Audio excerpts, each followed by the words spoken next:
കേരളത്തിലെ വർഗീയത വിസർജിപ്പിക്കുന്ന ഒരു മലയാള ചാനലാണല്ലോ ജനം ടി വി. ആ ജനം ടി വിയുടെ ഒരു ഡിബേറ്റിലേക്ക് ഇന്ന് നമ്മുടെ സോഷ്യൽ മീഡിയ ഇടങ്ങളിലും അതുപോലെ തന്നെ മറ്റുള്ള ചർച്ചകളിലും ചാനൽ ചർച്ചകളിലും മതപ്രഭാഷണ രംഗത്തുമൊക്കെ വളരെയധികം ശ്രദ്ധേയമായ ഒരു വ്യക്തിത്വമാണല്ലോ അൻസാരി സുഹൂരി ഉസ്താദ്. അദ്ദേഹത്തെയാണ് ജനം ടി വി ഡിബേറ്റിലേക്ക് ക്ഷണിച്ചത്. വിഷയമെന്താണ്?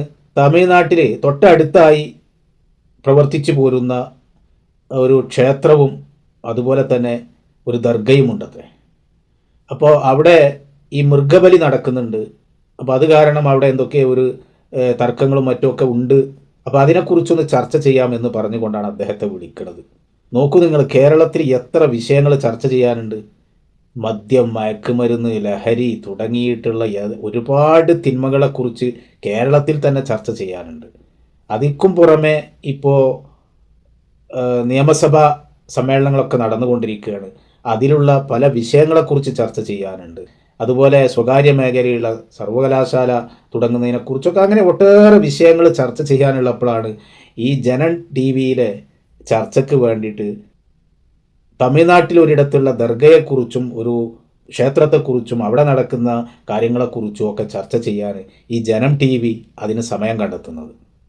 ഏതായിരുന്നാലും ജനം ടി വിയിൽ നിന്ന് അൻസാരി സുഹൂരി ഉസ്താദിനെ വിളിച്ചപ്പോൾ അദ്ദേഹം അതിന് കൊടുത്ത ഒരു കിടിലൻ മറുപടിയുണ്ട്. കിടിലൻ മറുപടി എന്ന് പറഞ്ഞാൽ കിടിലൻ മറുപടി.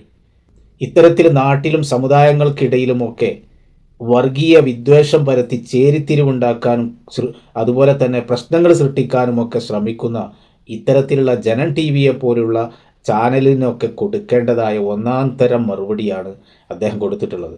അപ്പോൾ അദ്ദേഹത്തെ പ്രത്യേകം അഭിനന്ദിക്കാനാണ് ഈ സമയം ഉപയോഗപ്പെടുത്തുന്നത്. അപ്പോൾ അദ്ദേഹത്തിൻ്റെ ആ മറുപടി ഒന്ന് കേൾക്കാം. ഹലോ ഹലോ, നമസ്കാരം. അഭിദീപാണ്, ജനം ടി വിന്നാ. പറഞ്ഞിട്ടുണ്ട്. ഓക്കെ. വിളിച്ചത് നമ്മൾ തമിഴ്നാടുമായിട്ട് ബന്ധപ്പെട്ടൊരു വിഷയമാണ്. തമിഴ്നാട്ടിലെ ഒരു ഈ തിരുപ്പുരൻ കുണ്ട്രം എന്നുള്ള ഒരു സ്ഥലത്തുള്ള ക്ഷേത്രവും അവിടെ ഒരു ദർഗയുമുണ്ട്. അപ്പോ അവിടെ ഈ മൃഗബലി നടത്തുന്നുണ്ട്. അപ്പോ ദർഗയില് അവിടെ ഈ ക്ഷേത്രക്കാരും ഇവരും തമ്മിലുള്ള ചെറിയ തർക്കവും പ്രശ്നങ്ങളും ഒക്കെ ഉണ്ട്. അപ്പൊ നമ്മൾ അതാണ് ഇന്ന് ചർച്ച ചെയ്യുന്നത്. ഒന്ന് പങ്കെടുക്കാൻ പറ്റുമോ? ആ വിഷയം അറിയാവോ? ഈ ക്ഷേത്രവും പള്ളിയും കൂടെ തമ്മിൽ തർക്കം ഉണ്ടെങ്കിൽ അവർ പ്രാദേശികമായിട്ട് പരിഹരിക്കുന്നത്. നമ്മൾ പരിഹാരമാണല്ലോ വേണ്ടത്. നമ്മൾ 4-5 പേര് കൂടി ഇരുന്ന് ചാനലിൽ ഇരുന്ന് അങ്ങോട്ടും ഇങ്ങോട്ടും ഫൈറ്റ് ചെയ്താൽ അവിടുത്തെ പ്രശ്നം തീരുവ. നിങ്ങൾ ആ ചാനലിൽ നിന്ന് ഇറങ്ങിയിട്ട് നേരെ അങ്ങോട്ട് ചെന്നിട്ട് അവിടെ ചെന്ന് ആ പ്രശ്നം പരിഹരിക്കും. അപ്പൊ പ്രശ്നം എല്ലാവർക്കും പ്രശ്നങ്ങൾ പരിഹരിക്കലാണല്ലോ വേണ്ടത്. അങ്ങനല്ലേ വേണ്ടത്? അതെ അതെ. നമ്മൾ 4 പേര് അവിടെ നിന്നുകൊണ്ട് നമ്മൾ നിലവിളിക്കുന്നു. ആരിഫ് ഹുസൈൻ ഒരു സൈഡിൽ നിലവിളിക്കും, ജാമിദ ടീച്ചർ ഒരു നിലവിളിക്കും, പിന്നെ അനിൽ നമ്പ്യാർ നിലവിളിക്കും. അപ്പൊ അവർക്കെതിരെ ഞാൻ സംസാരിക്കണം. അപ്പൊ പ്രശ്നം തീരുവ. വെറുതെ എന്തിനാ ഈ പ്രശ്നത്തിന് ജനങ്ങളെ തമ്മിൽ എടുപ്പിക്കാൻ വേണ്ടി ആവശ്യമില്ലാത്ത പണിക്ക് നിൽക്കല്ലേ. നമ്മൾ പരസ്പരം സ്നേഹത്തിന് ഐക്യത്തിലൊക്കെ പോകാനുള്ള പണിയെടുക്കും.